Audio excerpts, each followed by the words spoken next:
إن الحمد لله نحمده ونستعينه ونستغفره ونتوب إليه ونعوذ بالله من شرور أنفسنا ومن سيئات أعمالنا من يهده الله فلا مضل له ومن يضلل فلا هادي له أشهد أن لا إله إلا الله وحده لا شريك له وأشهد أن محمدا عبده ورسوله اللهم صل وسلم وبارك وأنعم على سيدنا المصطفى ورسولنا المجتبى النبي محمد صلى الله عليه وسلم وعلى آله وصحبه ومن استنى بسنته ومن تبعهم بإحسان إلى يوم الدين.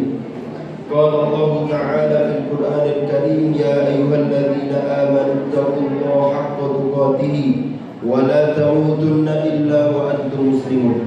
يا أيها الناس اتقوا ربكم الذي خلقكم من نفس واحدة وخلق منها زوجها وبث منهما رجالا كثيرا ونساء واتقوا الله الذي تساءلون به والأرحام إن الله كان عليكم رقيبا.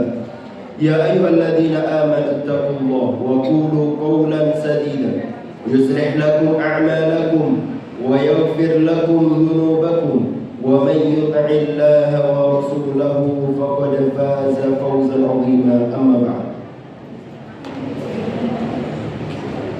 اللهم انفعنا بما علمتنا وعلمنا ما ينفعنا وارزقنا علوما تنفعنا في الدين والدنيا والآخرة. ربنا زدنا علما وارزقنا فهما. اللهم ارزقنا فهم النبيين وحفظ المرسلين وإلهام ملائكتك المقربين. ربنا اشرح لنا صدورنا ويسر لنا أمورنا واحلل عقدة من ألسنتنا يفقهوا أقوالنا. اللهم اجعلنا ممن يستمعون القول فيتبعون أحسنه. اللهم اجعل تجمعنا هذا تجمعا مرحوما واجعل تفرقنا من بعده تفرقا معصوما. Seperti biasa kita kasih habis ini tinggal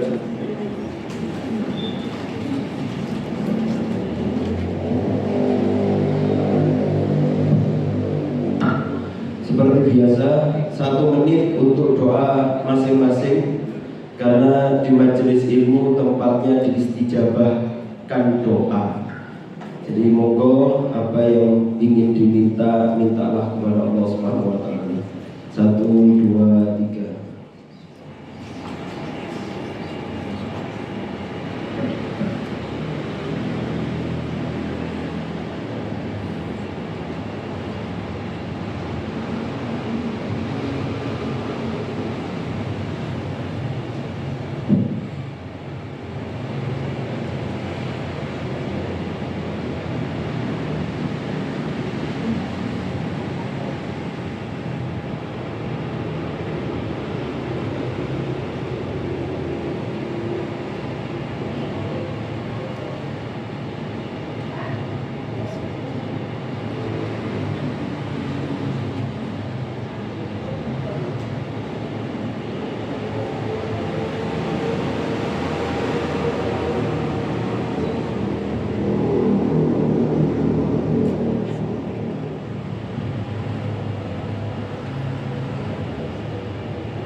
Kita lanjutkan.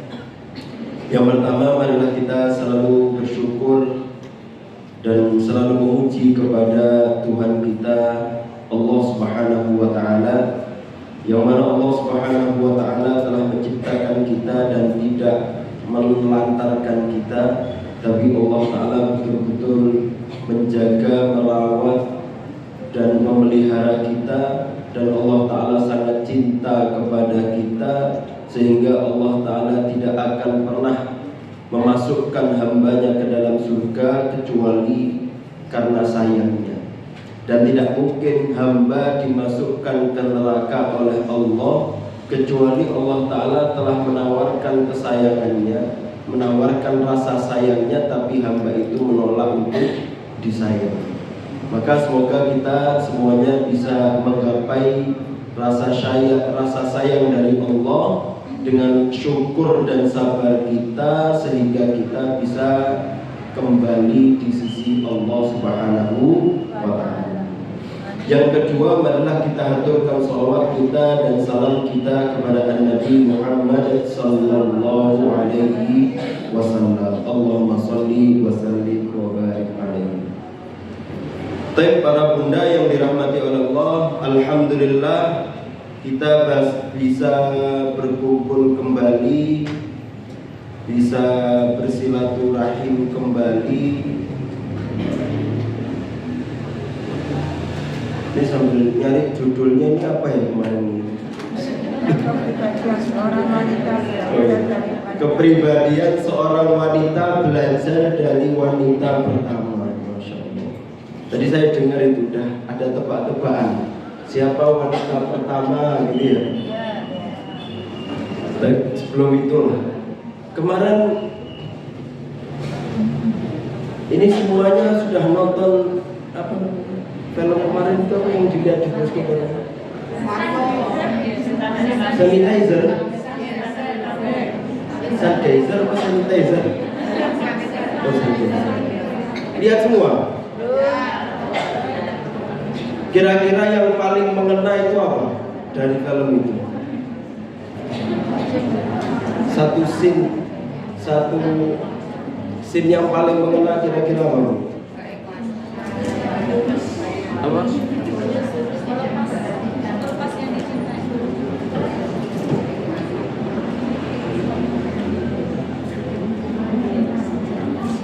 Apa Bu?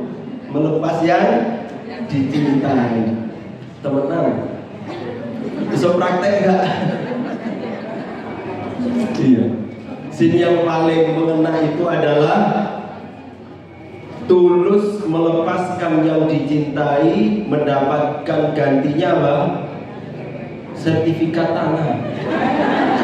Betul ya? Ingat gak jenengan? Pas setelah cerai, keluar dari ruangan, nangis, dapat sertifikat tanah. Hilang nangisnya. Masya Allah. Tapi gak boleh dicontoh ya? Gak boleh lah. Karena rumah tangga itu adalah keharmonisan yang sesungguhnya yang Allah Ta'ala ciptakan. Karena rumah tangga itu adalah ibadah yang memperkuat generasi umatnya, hambanya Allah Subhanahu wa Ta'ala yang Allah Ta'ala ciptakan.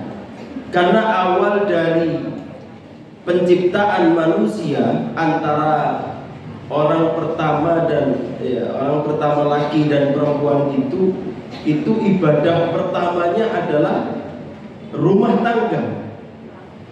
Karena dari rumah tangga itulah nanti yang memperkokoh kekuatan manusia supaya bisa saling menguatkan di dalam beribadah kepada Allah dari segala rintangan kehidupan yang dia akan jalani. Itu ya. Jadi kalau rumah tangga itu sebetulnya nggak ada tandingannya. Mau diganti apapun, kalau rumah tangganya Islami, rumah tangganya imani, sebetulnya nggak bisa diganti. Meskipun sertifikat tanah. Tapi nggak tahu di situ kayaknya bisa kasih sertifikat terus hilang nangisnya gitu. Air matanya naik lagi. Jadi kan ngamati nggak Bu yang nonton ini? Enggak. Kok saya tok yang ngamati? Wah parah. Tapi ala kulihat. Ya macam-macam lah ya apa yang kita dapatkan dari sebuah film itu, karena mungkin dari bagian film itu media. Ya, terlepas dari ada yang kemarin pas keluar, "Ustaz, gimana ini ibu-ibu nonton bioskop? Dosa nggak ini lihat bioskop?" gitu. Tapi jenengan kan insya Allah sudah dijelaskan Ustaz Hatta dan yang lainnya ya. Tapi ala kulli hal itu namanya media. Media itu nggak ada hukumnya, tergantung apa yang kita lihat. Tapi media itu kalau nggak kita kuasai bahaya. Kayak sekarang kita melihat keadaan dunia atau Indonesia, kita nggak jelas siapa yang benar, siapa yang bermain di belakang. Itu Indonesia. Dunia pun juga kita nggak tahu yang real bagaimana. Karena apa? Karena yang kita ketahui hanya media. Siapa yang bawa media, dialah yang bisa menentukan mana yang baik, mana yang buruk. Kemarin saya ceritakan di salah satu majelis taklim yang lain juga. Lihat bagaimana Bunda Aisyah yang notabene udahlah orang suci, istrinya Nabi, anaknya Abu Bakar. Orang itu kalau tahu Bunda Aisyah luar biasa lah Bunda Aisyah. Kemudian ada satu lagi namanya Sofwan bin Mu'attal. Emang kerjaannya apa namanya? Sapu jagat, menjaga pasukan yang tertinggal. Apa yang tertinggal Sofwan yang bawa. Kemudian ketika Sofwan itu di akhir, yang didapati Bunda Aisyah. Dan jelas-jelas Sofwan menjaga amanatnya. Beliau jalan di depan membelakangi Bunda Aisyah supaya Sofwan tidak memandang Bunda Aisyah. Bunda Aisyah dinaikkan di unta, Sofwan di depan nuntun unta, nggak ada omongan sampai Madinah. Itu kalau nggak ada media yang nyorot ketika itu aman, nggak ada fitnah, nggak ada permasalahan. Tapi karena medianya yang melihat itu media buruk, apa namanya? Kalau sekarang itu apa? TV. Bisa apalah itulah ya. Bahayanya lah itu media itu ya, menggiring opini dan yang lainnya. Karena yang melihat medianya itu buruk. Siapa dia? Ketuanya orang munafik, Abdullah bin Ubay bin Salul. Beliau yang melihat, wah medianya pas media yang bobrok, udah langsung disebarkan ke orang-orang Madinah. Sehingga penerima pun juga bimbang karena media yang menyebarkan. Bahkan para sahabat pun juga bimbang. Ada yang kubunya Aisyah, kalau Aisyah ini adalah gak mungkin dia orang suci, tapi ada kubu yang udahlah Nabi gak usah terlalu dipaksakanlah dengan Aisyah. Kalau emang Aisyah bermasalah ya kamu nikah lagi dengan yang lain. Saking fitnahnya media gitu. Jadi ya kita itu muslim juga melihat film, melihat media bukan sekedar kontennya, tapi bagaimana perilaku media itu. Dan kita pun sekarang diberikan kelapangan dan keluasan ya untuk bisa memegang media, ya kan? Setiap kita punya channel, bahkan ada yang punya Facebook, ada yang punya Facebook Bu? Kata Ustaz Rifki biasanya 50 ke atas katanya.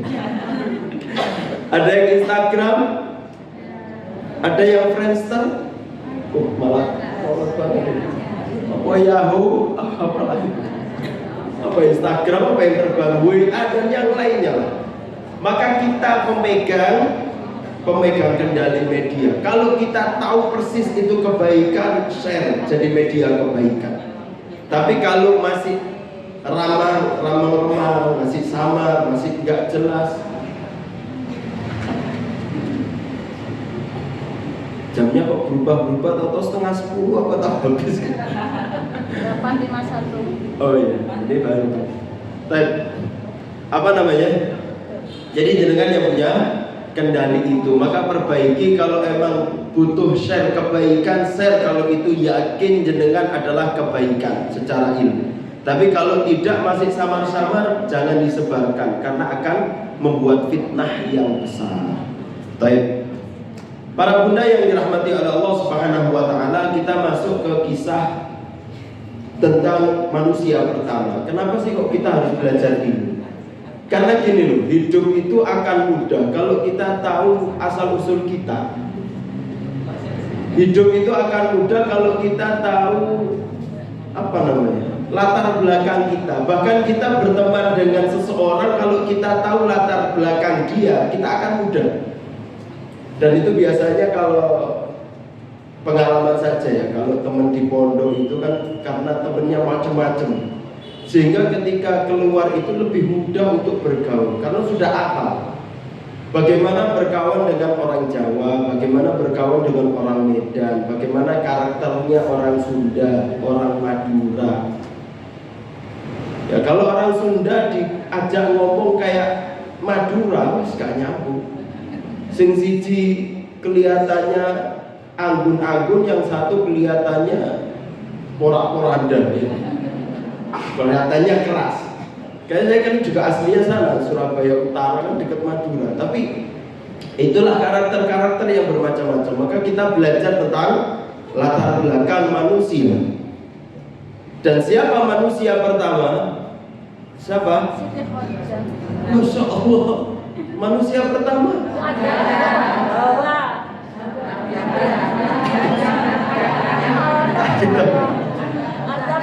Lalu tadi itu Khadijah, Nabi Adam dan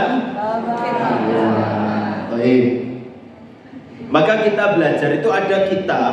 Ya, saya ambil dari satu kitab karena nanti supaya kita kapan-kapan bisa melanjutkan gitu ya kalau ada kesempatan. Dan yang pertama dicantumkan kisahnya adalah kisah Hawa. Apa judul kitabnya? Kitabnya namanya Syakhsiyatun Nisaiyah, yaitu kepribadian wanita. Supaya kita itu belajar tentang kepribadian, bagaimana sih wanita itu sesungguhnya. Bagaimana sih supaya saya itu nggak salah kaprah di dalam berbuat. Bagaimana sih yang Allah Ta'ala mau dari penciptaan Allah terhadap wanita. Gitu ya. Kalau itu sudah kita ketahui dari manusia pertama, hidup kita akan mudah. Karena kita tahu apa yang dimau oleh pencipta kita terhadap diri kita. Allah Ta'ala mengawali itu dari surat An-Nisa ayat 1. Lihat, Quran itu Bu, gak ada ayat Ar-Rijal, itu gak ada. Surat Ar-Rijal ada, surat laki gak ada. Enaknya surat jenengan ini mulia, Masya Allah. Allah iya. Ali Imran itu keluarganya Imran, tapi kalau spesifik buat laki-laki nggak ada. Adanya surat An-Nisa.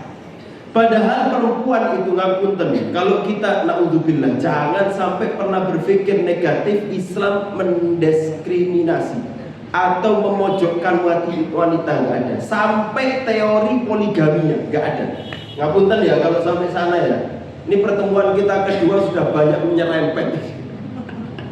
Baik, Bu, jenengan coba lihat sejarah peradaban selain Islam, bagaimana mereka berbuat dengan perempuan. Lihat, saya jamin 100% gak ada perempuan ditinggikan, gak ada.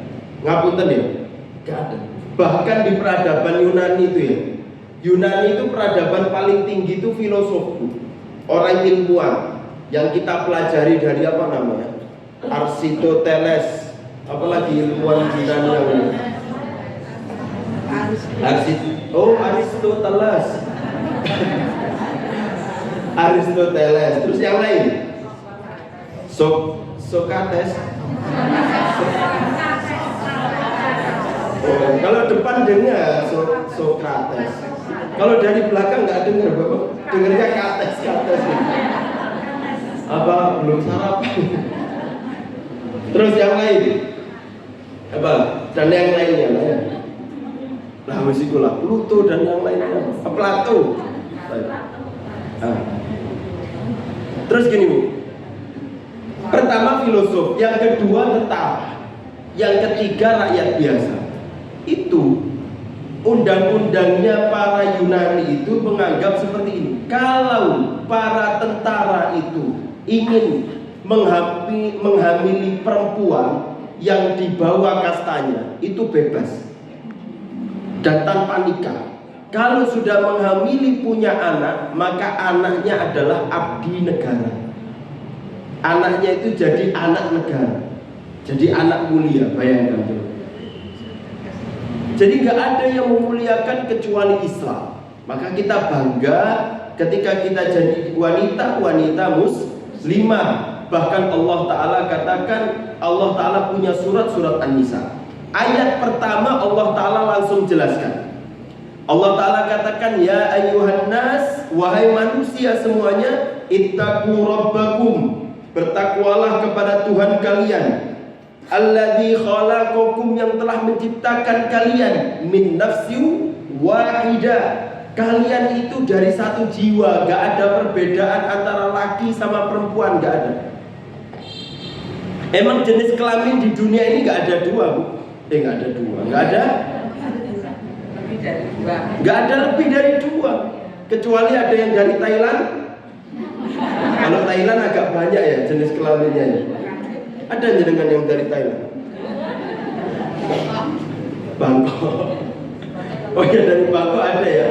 Losok Klaten. Itu kalau Thailand ada berapa? Ada 7 atau berapa jenis kelamin? Oh 12 malahan. Itu ya. Kalau muslim itu jenis kelamin ada berapa? 2 apa 3? 3. Jenis kelamin di dalam Muslim itu ada 3. Tapi di pembahasan kita fikih ya, ada 3. Yang pertama laki-laki, namanya dzakar. Yang kedua unta. Yang ketiga khunta. Khunta itu emang dikeluarkan oleh ulama fikih supaya kalau ada kejadian yang ajaib ya, kejadian yang sampai hal yang mustahil tapi emang mungkin pernah terjadi, sehingga ada jalan keluarnya. Apa khunta itu? Kalau dzakar laki, unta perempuan jelas. Kalau khunta itu maaf akramallahu sam'in, ketika dia lahir memiliki 2 kelamin, itu namanya ada ya, itu namanya khunsa. Maka di dalam Islam yang berjenis khunsa harus diputuskan untuk memilih salah satunya. Nanti biasanya medis yang lebih tahu ini genetiknya lebih ke laki atau perempuan. Tapi nggak boleh sampai dewasa terus tetap khunsa, nggak lanang, nggak wedok, nggak jelas nanti. Ini mau dimandikan jenazahnya yang mandikan laki atau perempuan, nggak jelas. Ya. Terus nanti mau dikafani laki atau perempuan, nggak jelas. Nanti kalau mau umroh pakai kain ihram atau pakai busana muslim perempuan, nggak jelas, nggak bisa. Ya kalau mau laki, mau nikah hanya laki perempuan nggak jelas. Maka medis akan menentukan lebih mana kecondongannya, sehingga kelamin yang tidak lebih dicondongkan tadi harus dihilangkan, gitu ya. Baik, lihat laki perempuan sama kata Allah Ta'ala, min nafsi wahidah, dari satu dari satu nafas, dari satu jenis. Wa khalaqa minha zawjaha, kemudian Allah Ta'ala menciptakan pasangannya. Wa batta minhuma rijalan katsiran wa nisaa, nanti dari 2 pasangan tersebut, dari 1 jadi 2, laki perempuan. Gunanya apa? Supaya reproduksi, supaya lahir nanti laki yang banyak, perempuan yang banyak.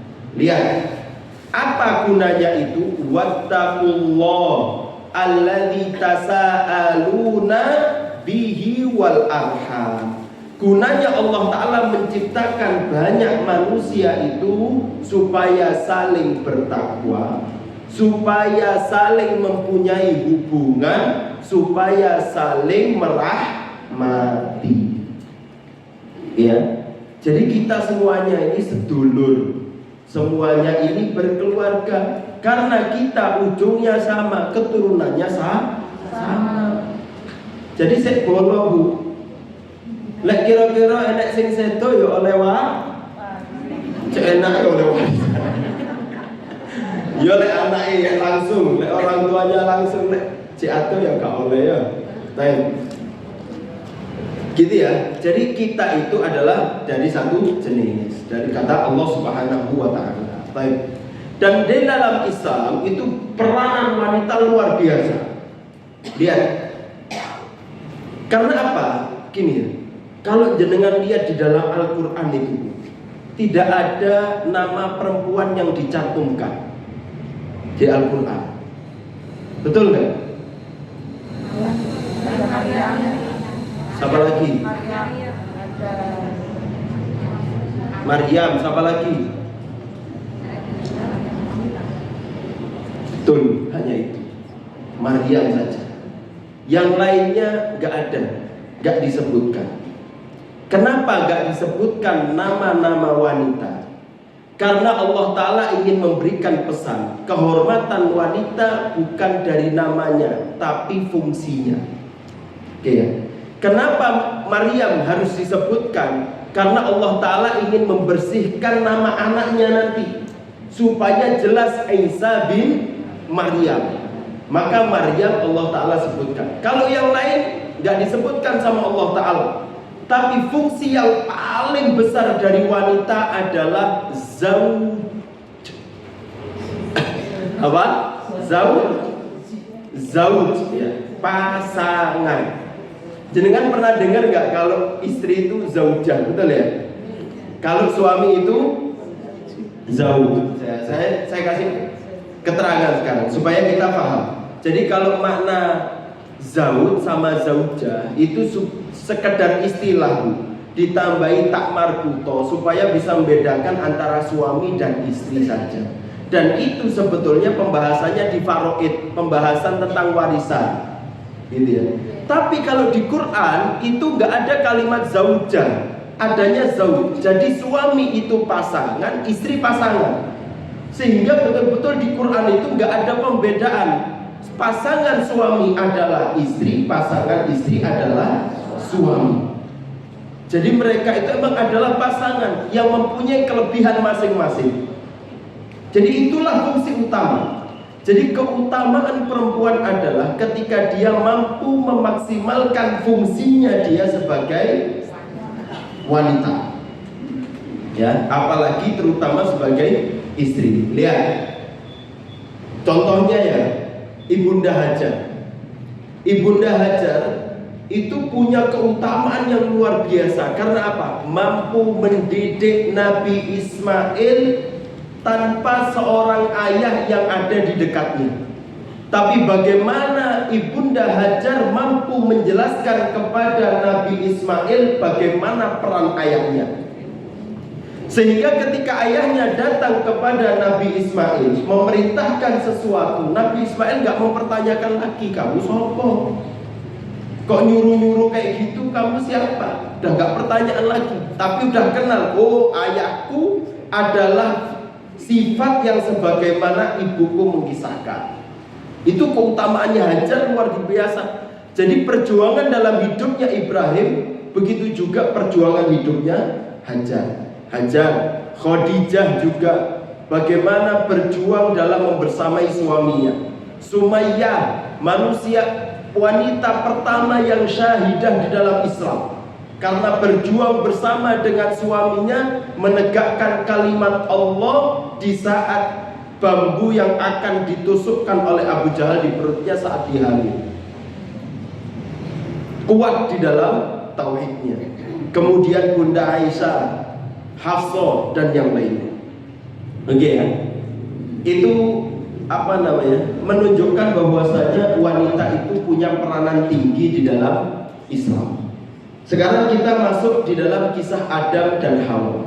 Jangan sambil buka surat Al-Baqarah ayat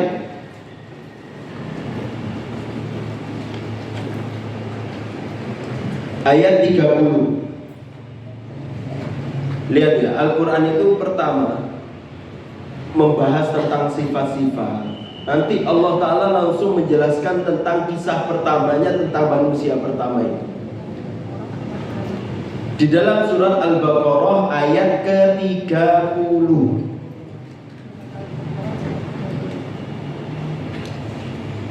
Ayat yang ke-30 Allah Ta'ala berfirman, A'udzu billahi minasyaitonir rajim. Wa idh qala rabbuka lil malaikati inni ja'ilun fil ardi khalifah. Qalu ataj'alu fiha man yufsidu fiha wa yasfiku ad-dima wa nahnu nusabbihu bihamdika wa nuqaddisu lak. Qala inni a'lamu ma la ta'lamun. Wa idh qala rabbuka, dan ketika Tuhanmu mengatakan kepada para malaikat, sesungguhnya aku telah menjadikan di muka bumi ini khalifah, pemimpin. Qalu, malaikat itu mengatakan, ataja'alu, apakah engkau akan menjadikan di bumi yang merusak bumi dan menumpahkan darah? Wa nahnu, dan kita ini telah mensucikan dengan pujian dan nuqaddis, ya. Nusabbih itu apa namanya? Mensucikan, nuqaddis juga mensucikan. Qala inni a'lamu ma la ta'lamun, kata Allah Ta'ala, aku mengetahui apa yang kamu tidak ketahui.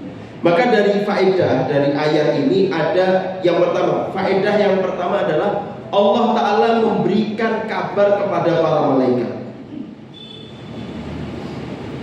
Ketika Allah Ta'ala itu memberikan kabar, jadi Allah Ta'ala ngasih tahu malaikat itu bukan musyawarah, Bu.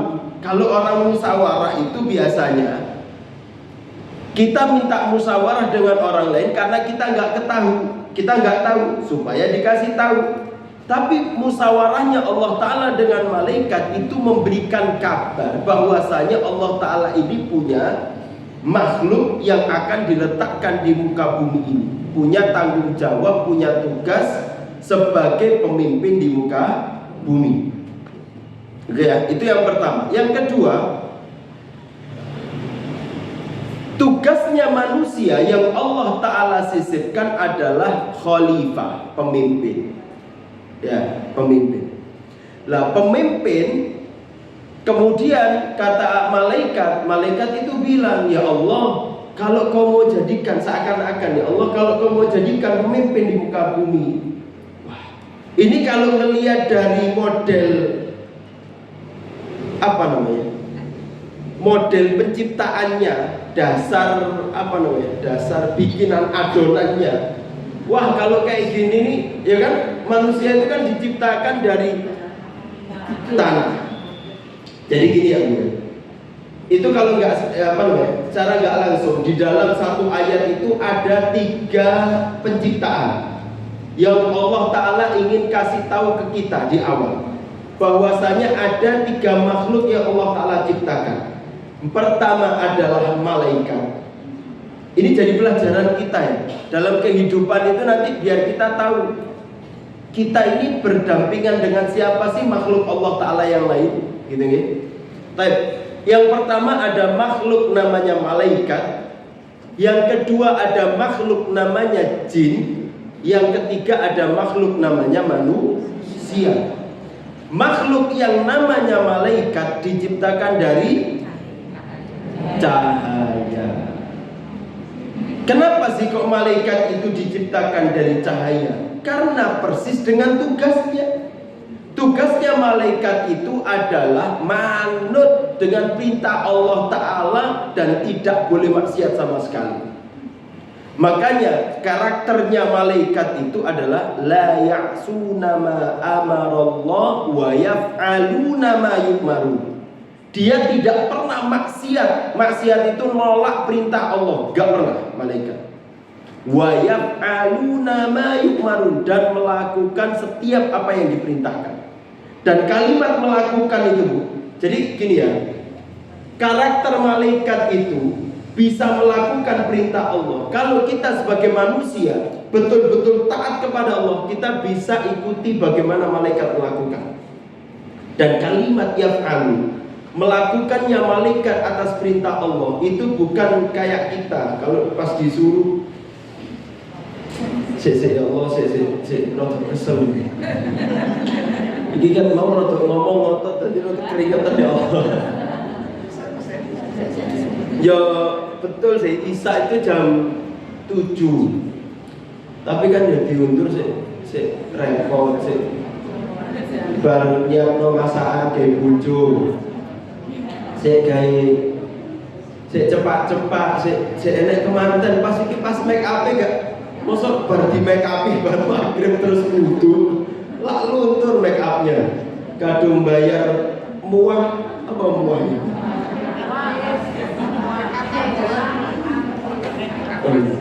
Ada ya di Kediri ya make up artis ya? Lah jenengan no artis kok di make up? Oh iya. Oh seperti artis ya, masya Allah. Lah ya, terus di make upin waktu itu kadang-kadang itu bahaya ya. Habis maghrib mau nikahan, habis isya di make upi habis maghrib. Engko isya wis nyekel wudu dada gak sengaja bablas. Waduh, kelek wudu entek iki make up luntur, bayarnya kadung lumayan. Nah, akhirnya ya sudahlah nanti ya kan.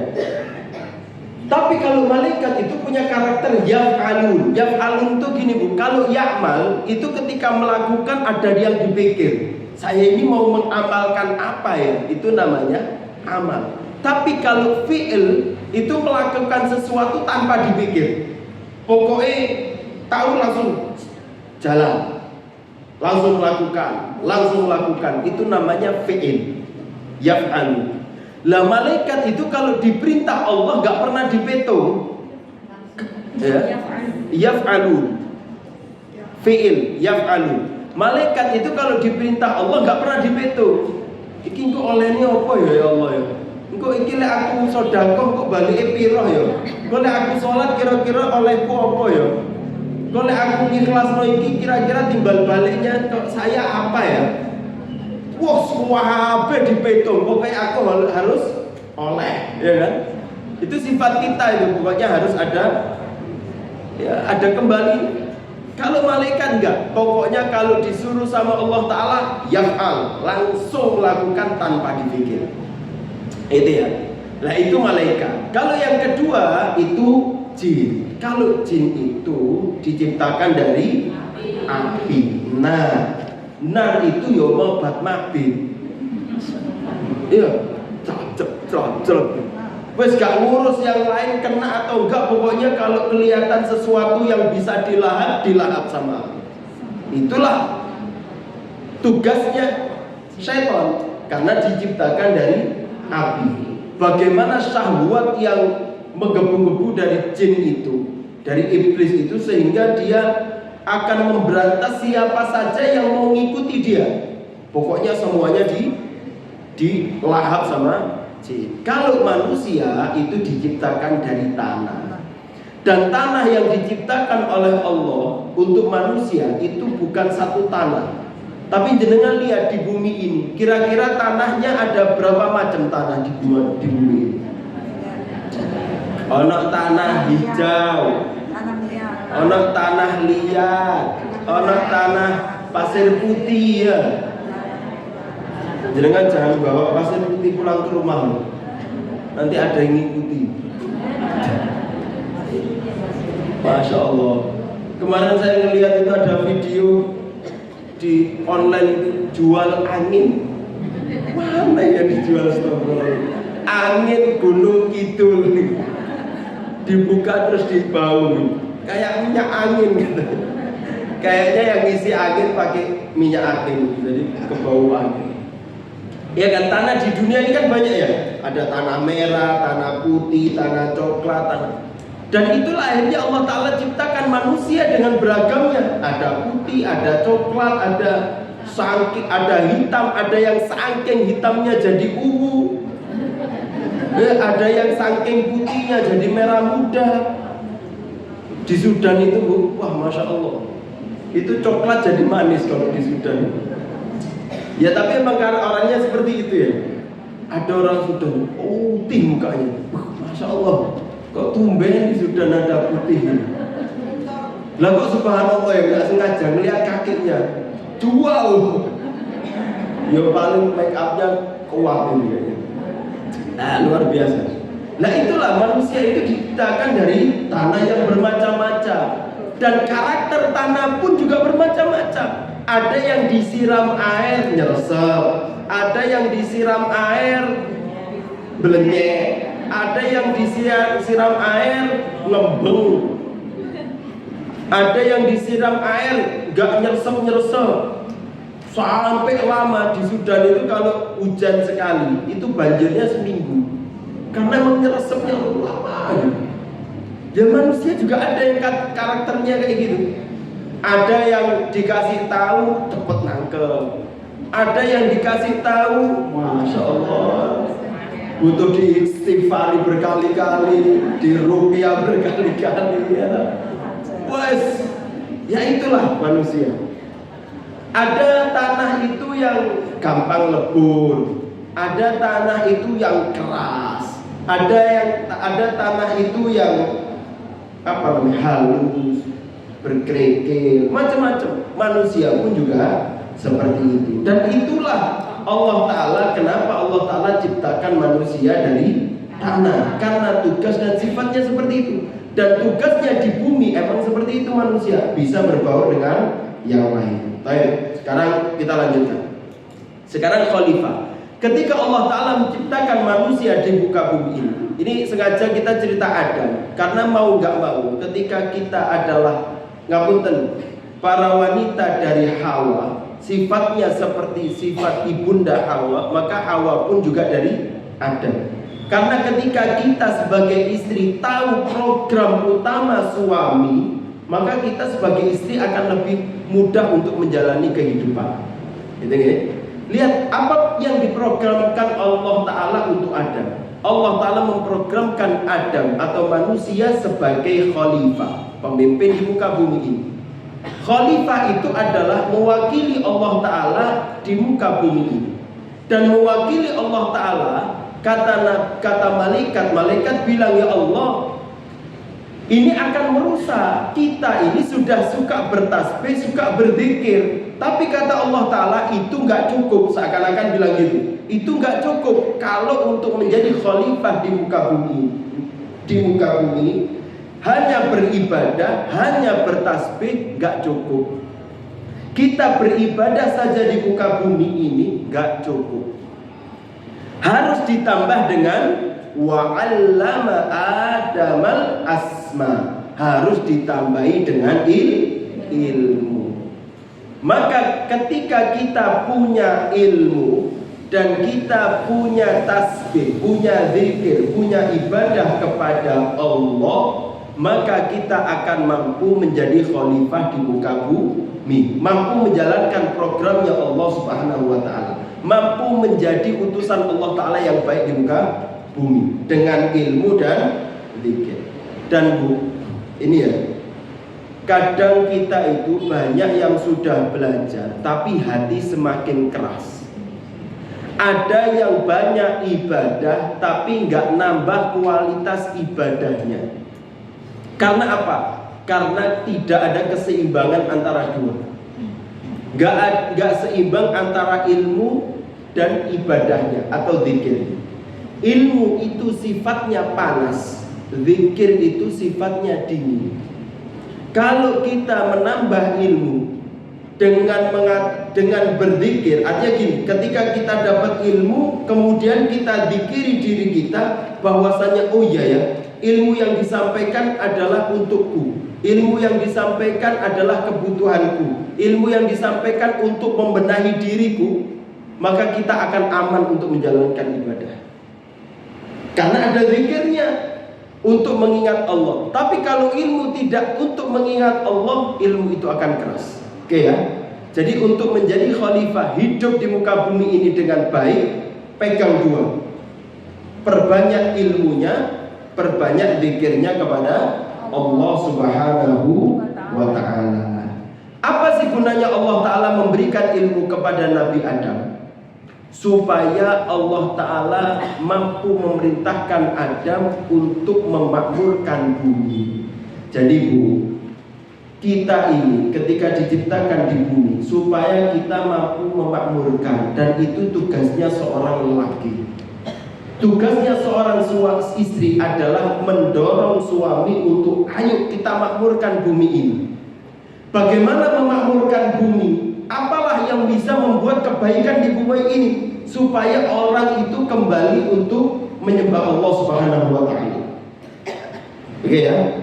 Dengan apa? Bekerja yang semangat, mencari nafkah yang baik, mendidik generasi, menghidupi keluarga dengan baik, supaya kita sama-sama beribadah kepada Allah. Itulah bagian kita untuk memakmurkan bumi, supaya kalimat Allah itu tetap dikumandangkan di muka bumi.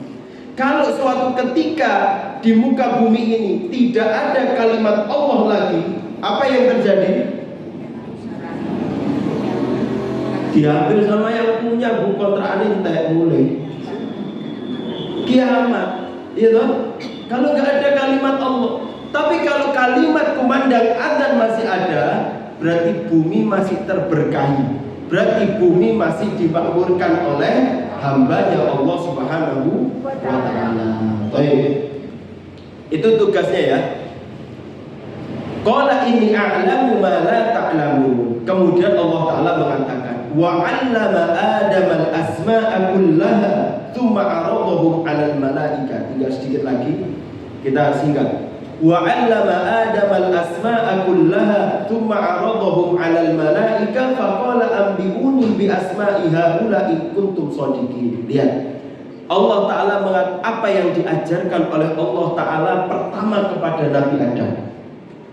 Apa yang diajarkan pertama oleh Allah kepada Nabi Adam? Itu loh. Kalau melihat saya nggak ada jawabannya di Quran coba. Hah? Nama-nama apa yang diajarkan sama Allah Ta'ala? Nama-nama gunung. Nama-nama, ayo sebutkan 5 nama ikan. Siapa yang bisa dapat sepeda?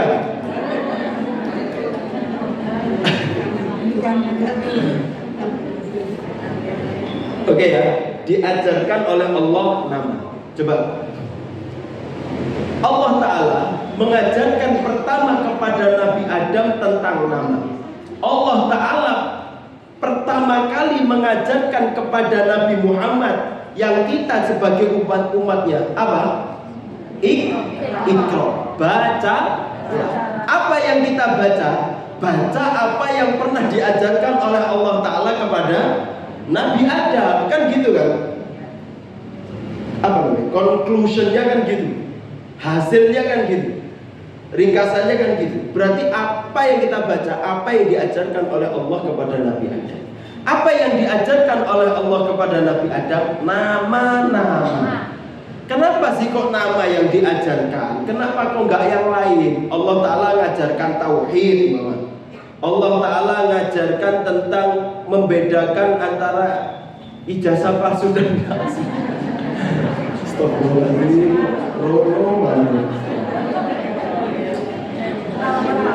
Allah Ta'ala mengajarkan apa? Apalah ya. Kenapa yang diajarkan nama? Karena ketika kita, jadi di semua ya kalimat di dalam bahasa itu 3 saja. Kalau enggak nama, ya nama itu ya semua benda. Kalau enggak kata kerja, kalau enggak kata bantu. Lah, ketika kita, kan kata kerja sama kata bantu itu kan cuma membantu adanya kalimat benda ini kan. Semua manusia, hewan, tumbuhan, tembok, AC itu kan nama-nama semua. Ketika kita itu paham tentang nama, maka kita akan paham tentang bagaimana cara menggunakannya, bagaimana cara mengaturnya, bagaimana cara menjalankannya. Maka kita akan benar untuk menggunakannya. Paham ya? Itulah kenapa Allah Ta'ala ajarkan tentang asma, supaya kita nggak salah kaprah dalam hidup. Kita tahu ketika Allah Ta'ala menyampaikan kalimat malaikat, oh malaikat itu adalah makhluk Allah yang baik. Oh berarti kita butuh nyuntuh malaikat dari sisi yang baik. Ketika kita dikasih tahu tentang iblis, tentang iblis yang gak terima tentang Allah Ta'ala mengatakan iblis itu adalah musuhmu. Berarti di sini jelas, oh kita itu di dalam hidup di dunia harus bisa membedakan antara dua, siapa kawan, siapa lawan. Kawanku adalah orang yang berhati malaikat, lawanku adalah yang berhati iblis. Jangan salah kaprah, jangan dijadikan kawan jadi lawan, lawan jadi kawan. Mentang bodoh-bodoh iblis ya, bodoh jahat ayo kita berkawan. Udah gak apa-apa, sak klopisan. Jangan juga kalau kita sesama muslim kemudian kita jadikan lawan. Orang kita sama-sama ngaji bareng, duduk bareng, jejer, ngaji bareng. Cuman tadi tuh tanahnya bedo. Ya. Paling sebelah kita itu ngambilnya dari tanah gunung, jadi rotok gembur, disiram air nyerosot. Kalau kita paling padang pasir itu, disiram gak melbu-melbu. Ya paling bedanya itulah. Tidak ada yang membedakan lebih ya. Mungkin cepat, mungkin. Nah, tapi kan kita sama-sama berkawan. Sesama muslim itu sampai kapanpun berkawan. Tidak ada kalimat lawan. Kalau syaitan sampai kapanpun lawan, tidak akan pernah ada kalimat kawan. Yahudi itu sampai kapanpun lawan, gak ada kawan. Sampai mau perjanjian sama jenengan, perjanjian kebaikan, tetap pegang perjanjiannya, tapi tetap yakini dia lawan kita. Karena dia juga memikirkan kepada kita juga sama. Kita itu gak pernah akan jadi kawannya selama kita di kubu selain mereka. Mereka akan tetap menganggap lawan. Baik. Lihat, itulah gunanya Allah Ta'ala mengajarkan kalimat asma. Dalam rumah tangga pun juga kita harus gitu, tahu semuanya. Definisi kalimat pendidikan, kalimat suami, kalimat istri. Suami itu apa sih tugasnya? Ayo dibedah di Al-Quran. Suami itu apa saja tugasnya? Supaya dari kalimat suami kita tahu bagaimana perlakuan terhadap suami, apa tugas suami, apa yang dijalankan suami.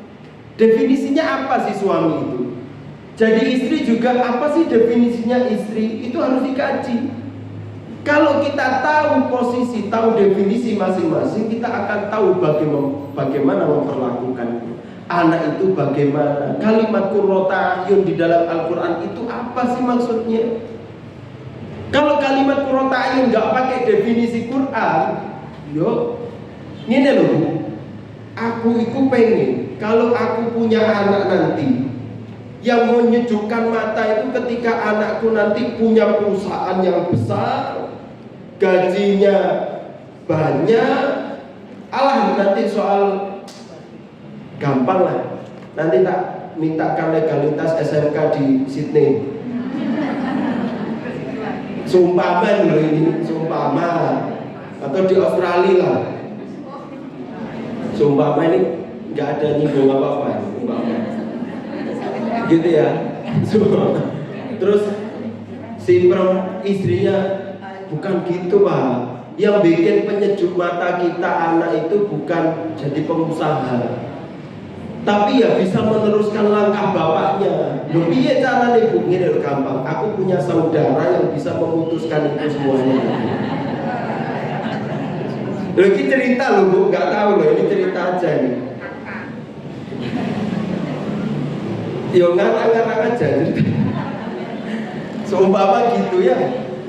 Akhirnya beda kacamata dalam bagaimana menyejukkan mata itu. Ternyata hasil akhirnya gimana? Apakah betul-betul menyejukkan mata atau tidak? Ya nggak bisa dijamin. Nanti seorang ayah punya definisi sendiri, punya seorang ibu definisi sendiri. Bagaimana cara menyatukannya? Ya lihat di Quran. Qurrata a'yun itu gimana sih yang dimau oleh Allah Ta'ala itu?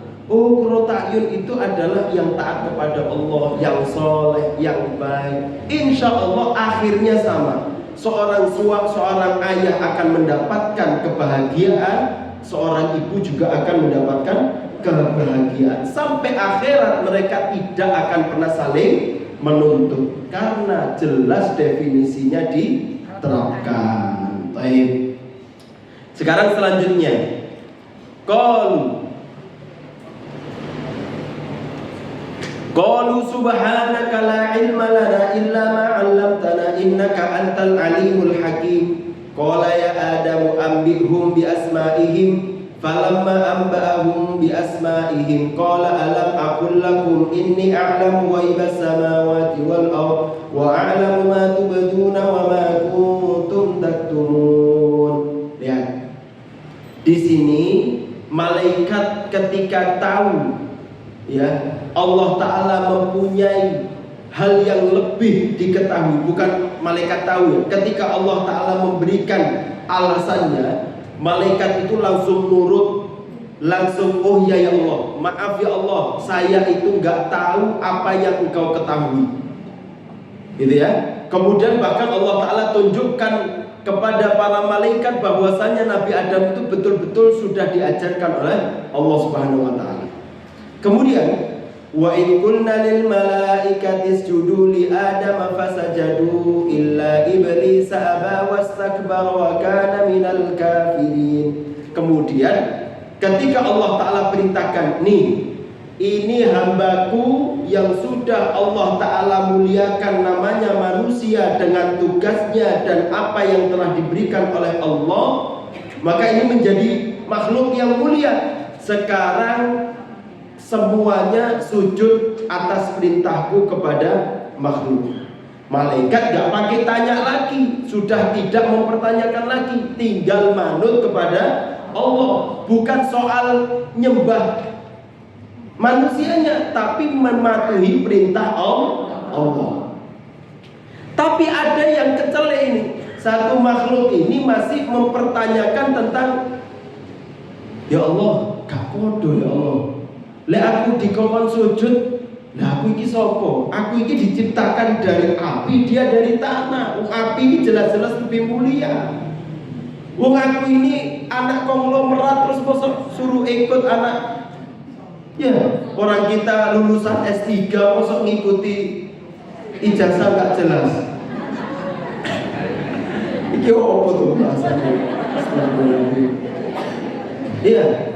Kalau kita masih di sana, Bu, sebetulnya juga ini jadi masalah. Wallahi, kalau saya berpendapat tidak ada masalah soal ijazah. Mau dia S1, enggak S1, SMP, enggak masalah. Cuman kompetensinya gitu loh. Bukan jadi curhat kan. Oke, lihat. Apa perbedaan antara apa kalau pembahasan habis pas setengah 10 pas habis dan saya lihat ini sedikit ya, kita tutup ya. Perbedaan antara malaikat dengan iblis adalah malaikat ketika diperintah oleh Allah langsung taat, meskipun jelas cahaya itu terlihat lebih mulia. Tapi iblis mempertanyakan dari segi fisiknya, bukan dengan taat. Ketika ketaatan dia, bentar ya Allah, emang disetting gini ya? Ini udah habis ya, setengah 10 ya? Oh gitu. Oh sama tanya jawab. Ini habis itu.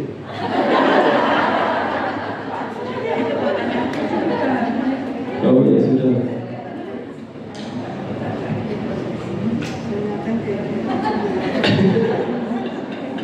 Tidak apa. Kita lanjut. Saya khawatir kalau durasinya dari mic-nya itu kan habis lagi. Kawan sedikit. Ya, ketika iblis itu masih mempertanyakan soal fisiknya, bukan soal bahwasanya mengikuti taat kepada Allah itu atas perintahnya. Maka kesalahan iblis yang pertama adalah hasad. Ya. Kesalahan iblis yang bertanda.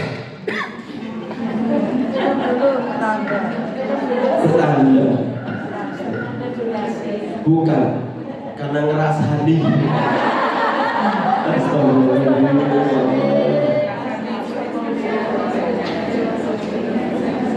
Ngerasani siapa tuh? Iblis. Wah, ngerasani iblis kok. Betul. Iblis yang dicisah ini loh. Karena hasad, dan hasad itu terjadi biasanya karena hal yang terlihat. Maka iblis itu nggak terima karena hal yang dilihat jelas. Seperti gini, itu hasad. Makanya hasad ini paling jahat. Kata para ulama, al-hasad ra'su kulli khati'ah. Hasad itu adalah kepalanya dari segala kesalahan. Bermulanya dari hasad. Lihat, antara malaikat dan iblis, penciptaan Allah pertama. Kesalahan iblis apa? Hasad. Manusia pertama kali salah di muka bumi ini siapa? Anaknya Nabi Adam. Karena apa? Hasad. Nabi Muhammad dimusuhi oleh Abu Jahal. Alasan pertamanya karena apa? Tahu dari mana? Soalnya dari pertamanya hasad ya. Tapi terakhir hasad. Kenapa sih kok Abu Jahal itu alasan pertamanya hasad? Karena Abu Jahal itu pemimpinnya Quraisy, Bu. Gak terbantahkan. Bahkan orang-orang Quraisy itu menyebutkan Abu Jahal itu dengan nama Abul Hakam, orang bijak. Loh kok kemudian ada orang yang menganggap dia mendapatkan wahyu dari Allah Ta'ala, memiliki kemuliaan, patut untuk diikuti. Loh Abu Jahal yang gak terima. Orang bukan dari keluarga saya, beda nasabnya. Maka Abu Jahal, alasan pertama Abu Jahal tidak mau dan memusuhi Nabi SAW karena hasad.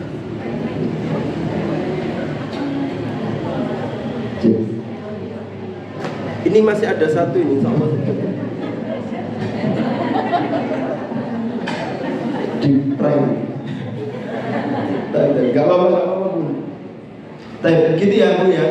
Hasad, maka bahayanya dari hasad. Iblis hancur karena hasad. Ini kalau Allah Ta'ala kisahkan di ayat yang pertama di dalam surat Al-Baqarah awal-awal. Kalau ini kan sampai sore kuat ya.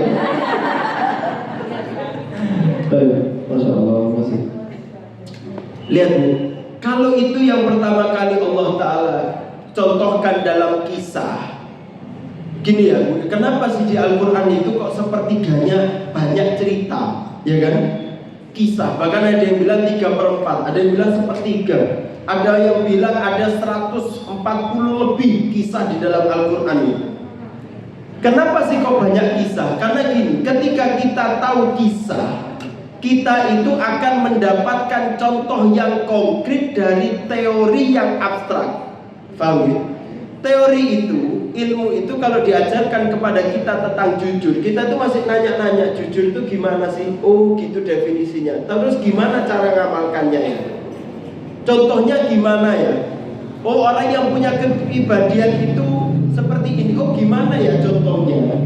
Itu biasanya seperti itu. Sampai ada contoh baru kita jelas memahaminya. Maka ketika di kisah Al-Quran pertama kali tentang Nabi Adam, malaikat, iblis, dan kesalahan pertamanya adalah hasad, maka hasad itu adalah contoh pertama yang disuguhkan kepada kita untuk harus dihati-hati tidak diikuti. Ya.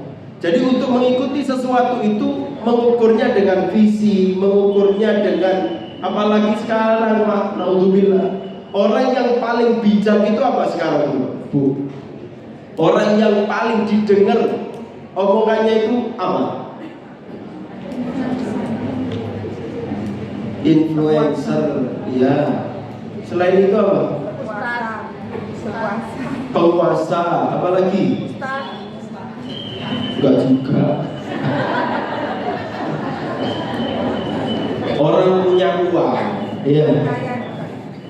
Orang punya uang, dianggap juga berpengaruh omongannya, bisa didengar. Bahkan kata Jack Ma itu, kalau udah punya uang, gak usah bersuara, maaf, buang angin pun buang angin dianggap bijak, kata Jack Ma. Tapi kalau kamu gak punya uang, kamu ngomong sebanyak gunung kayak dianggap angin. Nah, tapi itu kan hanya jadi bermasalah. Karena apa? Karena kita melihat dari fisiknya. Baik. Itulah yang terjadi antara iblis. Kemudian Allah Ta'ala bilang, ketika iblis gak mau, kemudian Allah Ta'ala bilang kepada Nabi Adam, wa qulna ya Adam uskun anta wa zawjukal jannah wa kula minha ragadan haitsu syi'tuma wa la taqrabu hadhihi syajarah fatakuna minadh dhalimin. Wahai Adam, lihat, setelah Allah Ta'ala tadi kisah tentang Adam dan programnya, di situ belum ada pasangannya Adam namanya Hawa, belum ada. Jadi masih Allah Ta'ala menitipkan program-program kepada seorang lelaki. Ketika Allah Ta'ala baru menempatkan Adam pada ujiannya, di situ Allah Ta'ala pasangkan Adam dengan pasangannya, supaya seorang laki-laki itu mampu menjalankan tugasnya dengan baik, maka dikirim dengan pasangannya. Makanya pasangan yang ideal itu ketika dinamakan pasangan. Pasangan itu bahasa Arabnya adalah zauj. Allah Ta'ala katakan, ya Adam, uskun, tinggallah kamu, anta kamu, dan zaujuka pasanganmu. Kalimat pasangan itu artinya gini, wahai Adam, kamu itu kan tak kasih program dariku. Apa programnya? Jadi khalifahku, ibadah kepadaku, memakmurkan atas perintahku. Maka inilah aku berikan pasangan untukmu yang sama-sama membantumu di dalam kebaikan itu. Kalau pasangannya tidak beribadah kepada Allah, apa bisa dinamakan pasangan? Gak bisa. Maka pasangan itu satu alasannya, sama-sama beriman dinamakan pasangan. Sudah pernah saya sampaikan ya, di dalam Al-Quran itu kalimat kalau suami istri yang sama-sama beriman dinamakan pasangan, zauj. Tapi kalau di Quran itu apa namanya? Kalau suami istri dia tidak sama-sama beriman, tidak dinamakan pasangan. Contohnya Nabi Adam dan istrinya dibilang anta wa zaujuka al-jannah. Nabi Muhammad dan istrinya sama-sama beriman dinamakan zaujuka.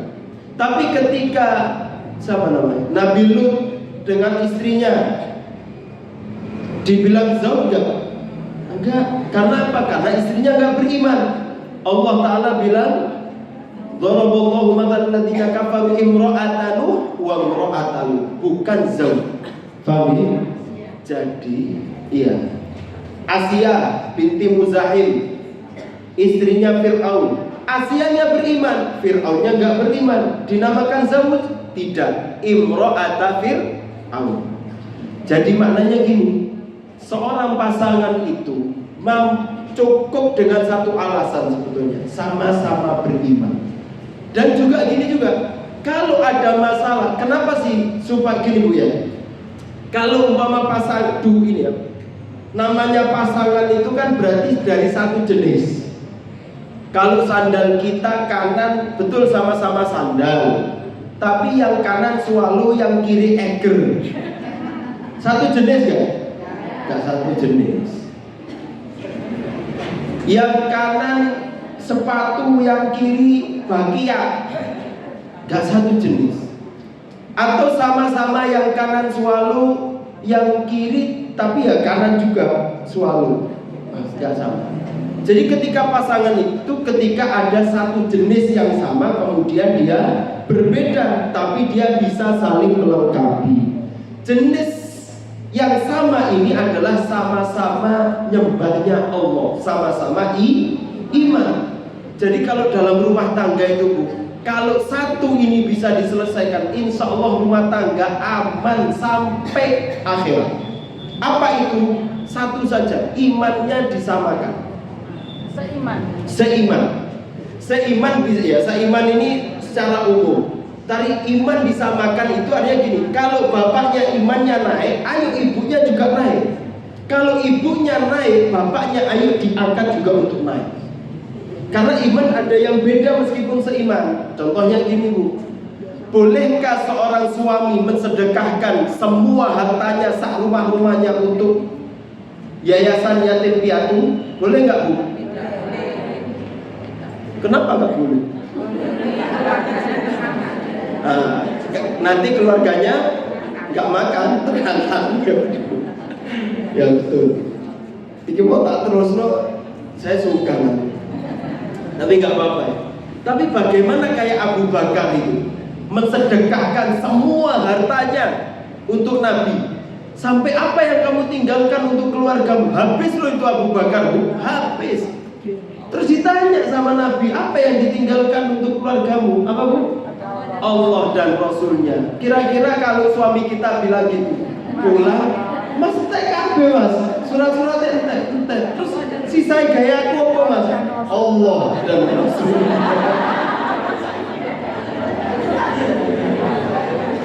Masya Allah. Ya segini lah mas. Empetin Allah dan Rasulnya, antarkan pulang aku ke rumah ayahku. Selalu Bapak jenengan kan pun situ. Nggak ada alat yang setengah aneh-aneh. Tapi boleh nggak? Bisa. Boleh kalau ibu bilang nggak bisa Pak, nggak apa-apa. Berarti bapaknya kalau memaksakan dosa, karena tanggung jawab pertama kepada istri. Tapi kalau seumpama bapaknya melakukan itu kemudian istrinya, oh nggak apa-apa Pak, ridho saya, semuanya saja sedekahkan. Lek iso aku bisa gitu. Enggak gitu lah. Wah ini parah. Enggak, maksudnya enggak apa-apa Pak, semuanya sedekahkan semuanya. Saya yakin Allah Ta'ala tidak akan pernah menyia-nyiakanku kalau itu niatnya karena Allah Subhanahu Wa Ta'ala. Kalau kayak gitu jawabannya bisa? Boleh kan? Boleh. Itu namanya apa? Kalau imannya sama. Gitu nih. Jadi di dalam keluarga itu yang ditingkatkan kualitasnya adalah bukan materinya saja, tapi imannya. Kalau imannya sama-sama naik, itu kehidupan akan semakin mudah dan semakin bahagia. Kalau imannya nggak ketemu, ya itulah yang jadi problem dalam rumah tangga. Lihat, pada akhirnya, karena terakhir nanti tanya jawab. Pada akhirnya, lihat bagaimana ternyata betul-betul Hawa itu serasi keimanannya dengan Nabi Adam. Ketika Nabi Adam akhirnya digoda sama iblis, dan penggodaan iblis itu Masya Allah persis, lihat dalam surat Toha, fawaswasa ilaihi syaiton qala ya Adam hal adulluka ala syajarah. Pohon apa yang ditunjukkan? Pohon khuldi. Pohon khuldi itu yang bilang siapa? Ya aku tahu. Masya Allah. Jadi gini ya, kalau ada kalimat pohon khuldi, betul kalau Al-Quran karena memang general ya. Pohon yang menamakan itu pohon khuldi bukan Allah. Yang menamakan adalah iblis. Iblis bilang, hal adulluka ala syajaratil khuldi. Tapi kalau Allah Ta'ala bilang, la taqraba hadhihi syajarah. Wahai Adam, kamu boleh melakukan apapun di surga ini, tapi jangan dekati pohon ini. Satu pohon ini gak ada namanya. Kalau iblis goda gini, iblis bilang, wahai Adam, mau gak tak tunjukkan? Ada pohon namanya pohon khuldi. Pohon khuldi itu pohon kekal. Pohon kekal itu gini loh, kamu kalau sudah naik di ini, insya Allah 7 turunan gak akan lengser kamu. 1 periode, 2 periode, ganti periode, 2 periode, ganti periode, 2 periode. Kalau bisa cucu kita itu udah jelas nanti di periode berapa. Itu namanya syajaratul khuldi. Seumpama jenengan ketawa enggak tahu apa maksudnya. Tahu. Pohon kekekalan.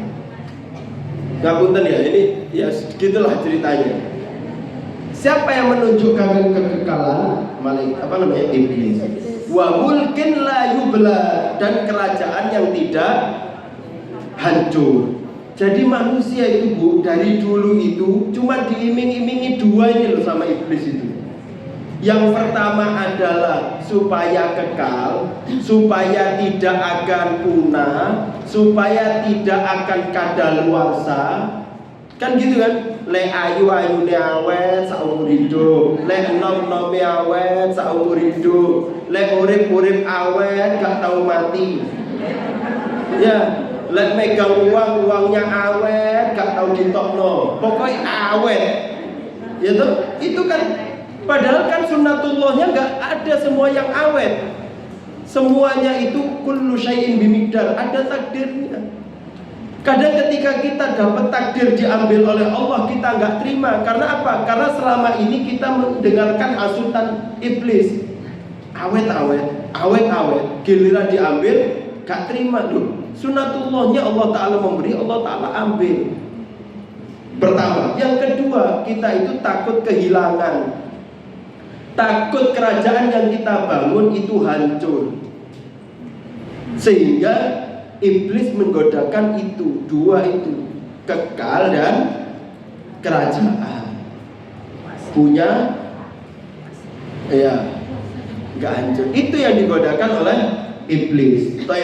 Akhirnya Adam tergiur makan sedikit langsung kerasa di badannya. Maaf kalau itu langsung auratnya tersikap, langsung ditutup. Itu sebetulnya sinyal juga bagi kita. Kalau jadi orang baik, melakukan hal yang salah, pasti nurani itu, pasti ada getaran hati. Nurani itu terpancar.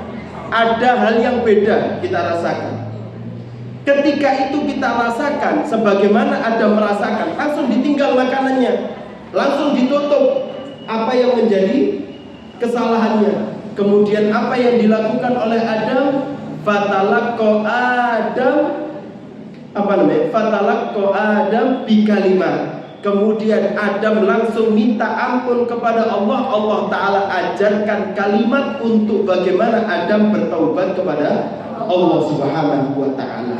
Gitu ya. Jadi melakukan kesalahan sebagai manusia sebetulnya wajar. Allah Ta'ala nggak marah. Tapi ketika hamba itu langsung ingat kepada Allah Subhanahu wa Ta'ala, Adam minta ampun, Hawa pun imannya juga kuat. Bukan gak popo didik tok tambah. Wes kadung mosok gak dilek. Alah yo paling kan iso kelambian, mari ngono kan iso berangkat makan lagi kan gak apa-apa. Itu karena imannya kalau nggak sama. Tapi kalau imannya Hawa tahu kalau ada yang nggak baik, Pak, kau lagi Pak, udah kita berhenti, kita taubat sama Allah Ta'ala. Ayo kita minta ampun kepada Allah Subhanahu wa Ta'ala. Akhirnya Adam dan Hawa minta ampun kepada Allah Subhanahu wa Ta'ala. Jadi bedanya manusia dan iblis adalah ketika manusia salah langsung minta ampun kepada Allah. Kalau iblis salah wis, monggo yang terakhir jenengan posisikan mau ngeyel atau mau Baik para bunda yang dirahmati oleh Allah, minta maaf agak panjang, tapi ini semoga bermanfaat. Masih ada 5 menit, 4 menit yang mau ditanyakan sampai jam 10 pas ya, insyaallah. Terima kasih. Monggo bunda-bunda yang mau bertanya silakan, satu pertanyaan saja. Monggo silakan bunda.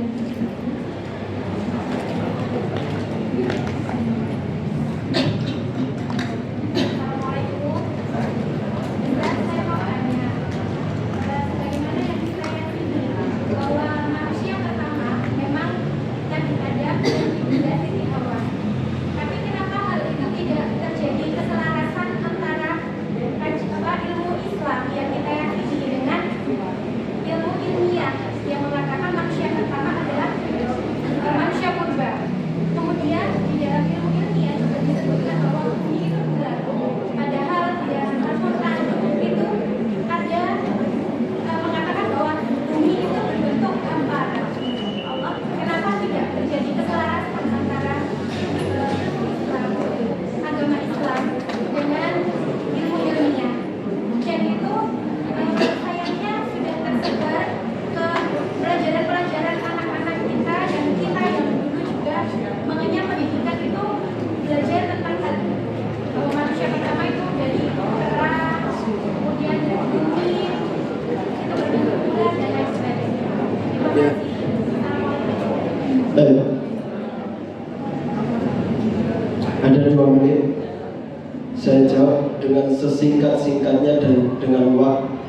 Keselarasan antara ilmu agama dan ilmu ilmiah.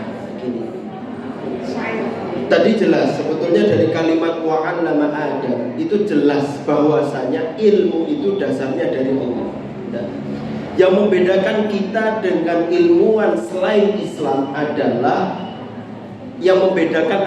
iman. Kalau ilmuwan muslim ada iman, ilmuwan non muslim gak ada iman. Oke ya, iman itu artinya mengimani adanya Allah, mengimani bahwasanya ilmu sumbernya dari Allah. Semua ilmu dari Allah. Allah Ta'ala menciptakan, Allah Ta'ala yang Sekarang kalau tadi teorinya macam-macam, teori manusia asalnya dari mana? Atau gini ya, tak kasih izin yang merasa keturunannya Nabi Adam jam 10 bulan. Semuanya. Oke. Nanti jenengan kiaskan. Gini ya. Baik. Jadi seorang muslim itu punya dua mata. Ada namanya ainul basirah, ada ainun nadhar. Ainul basirah ini supaya kita melihat sebuah ilmu. Muslim itu nggak bisa melihat dengan satu mata, nggak bisa. Karena semua ilmuwan teori-teori yang di teori Darwin sama Darwin sih? Nah itulah jangan lebih tahu. Teori-teori yang lain itu kan masih dalam tahap prasangka ya. Bukan teori yang valid sebetulnya. Teori yang masih ilmiah yang masih diukur gitu ya. Atau bumi bulat atau datar loh. Itu konspirasinya jadi masih kuat. Dan saya juga bisa ini bisa itu. Tapi gini, ainun nadhara dan ainul basirah, apa yang membedakan? Ainul basirah, muslim itu harus punya basirah. Basirah itu adalah ilmu yang dibangun atas dasar ilmu yang kita pelajari dari Allah Subhanahu wa taala. Bagaimana konteks ayat, bagaimana konteks hadis. Oke ya. Nanti baru dikomparasi dengan ainun nadhara, dengan ilmu mata. Kita melihat teorinya, kita pelajari, kemudian kita comparekan antara ayat dan ilmuwan yang kita pelajari. Oke ya. Nanti kalau ada keselarasan berarti betul. Kalau ada yang nggak sama, ilmunya Allah ini tetap di atas, berarti teori kita mungkin banyak yang salah. Kenapa sih? Karena nadhara mata itu masih khainatul a'yun di dalam Al-Quran. Mata itu masih banyak mengkhianati. Orang kita loh berteman sing dianggap apik ternyata malah nusuk dari belakang. Itu pun masih nggak jelas kita dalam berkawan. Kita masih nggak jelas, masih membedakan antara orang ibu-ibu kalau beri kerudungnya masih bertengkar masalah membedakan warna ini hijau atau biru ya kan? Debat. Ini pink atau oranye gitu masih debat. Pahit atau asam debat. Padahal yang bodoh. Baik. Itu karena mata masih bisa teori. Tapi kalau ilmu Allah Ta'ala pasti gitu ya. Maka kita itu berilmu untuk beribadah kepada Allah sampai menggapai keyakinannya. Oke ya. Kalau keturunan manusia tadi Adam itu jelas, nggak bisa ada teori yang lain saya yakin. Karena sudah jelas Allah Ta'ala menciptakan manusia pertama adalah Adam. Itu secara logika sudah jelas. Tapi kalau teori bulat atau padan itu belum ada ilmiah yang betul-betul secara konteks syariat. Karena keduanya punya dalil masing-masing. Sampai kapan kita ketemu keyakinannya? Ya nggak tahu. Pokoknya kita pelajari teorinya kalau itu penting. Kalau enggak ya tinggalkan saja. Sampai kapan? Sampai yakin itu dah datang. Makanya kalimatnya wa'bud rabbaka hatta ya'tiyakal yakin. Ibadahlah Tuhanmu sampai datang keyakinan. Baik. Contohnya adalah kisah Abu Bakar. Ketika ini logis, Abu Jahal diceritain Nabi, wahai Abu Jahal, aku tadi malam dari Baitul Maqdis. Terus PP pulang semalam. Kata Abu Jahal, ini gak masuk akal, gak logis ini. Kok aneh bisa ke Palestina yang biasanya berbulan-bulan perjalanan, ini PP 1 malam, gak logis. Oke, secara mata gak logis Bu, emang.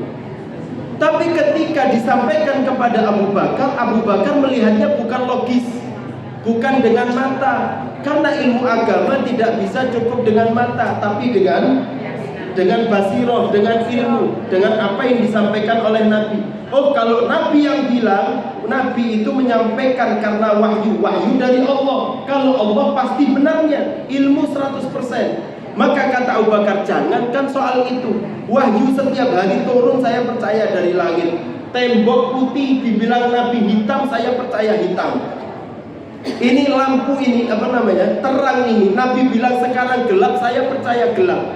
Karena mata masih bisa menipu, tapi omongannya Nabi tidak pernah menipu. Oke ya, itu namanya iman. Makanya enaknya jadi muslim itu ketika kita punya iman, bukan malah kita kegelap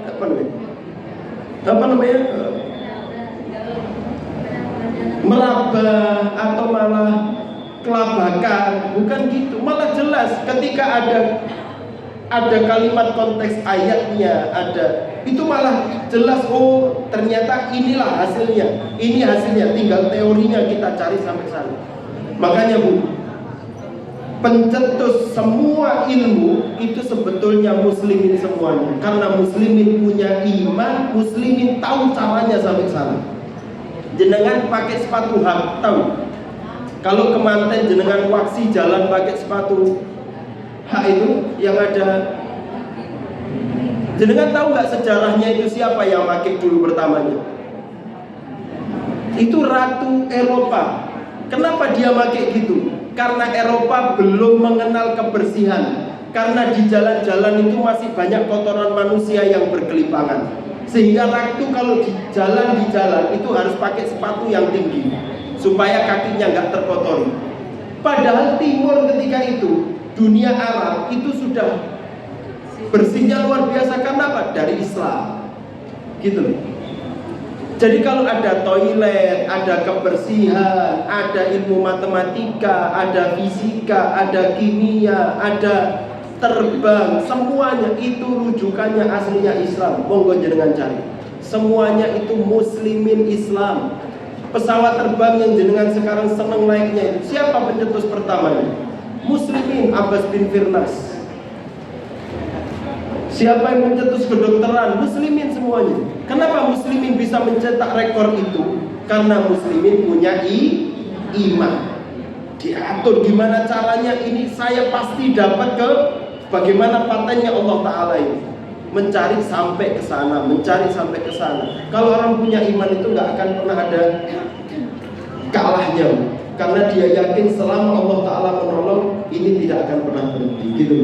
Wallahu a'lam bishawab. Semoga ini membantu untuk menjawab. Paling tidak tidak ada pertentangan antara ilmu dunia dan ilmu agama selama ilmu dunia yang kita gapai tujuannya adalah untuk mendapatkan ilmunya Allah Subhanahu wa ta'ala. Wattaqullaha wa yu'allimukumullah. Bertakwalah kepada Allah dan Allah Ta'ala akan mengajari kita. Semoga bermanfaat. Minta maaf kurang lebihnya. Astagfirullah.